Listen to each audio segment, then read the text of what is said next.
এখনো পর্যন্ত 15 কোম্পানি বাহিনী পৌঁছে গিয়েছে মুর্শিদাবাদে। জানা গিয়েছে রাজ্য পুলিশ এবং আধা সেনা যৌথভাবে অভিযান চালাচ্ছে জেলার উপদ্রুত এলাকায়। ওই সব এলাকায় নজরদারি চালাচ্ছে রাজ্য পুলিশের একটি বিশেষ দল। মুর্শিদাবাদে আগের থেকেই 2 কোম্পানি বাহিনী মোতায়েন ছিল। শনিবার কলকাতা হাইকোর্টের নির্দেশে জেলায় আরো 8 কোম্পানি বাহিনী পৌঁছয়।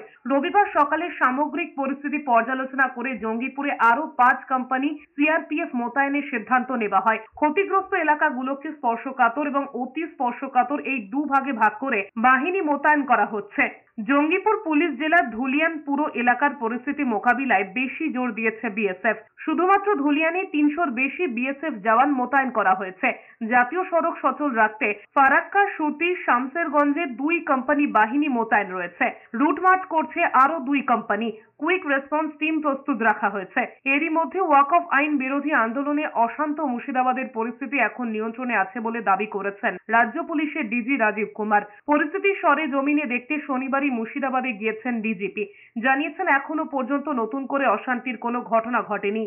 Situation is under control, पूरा fully under control।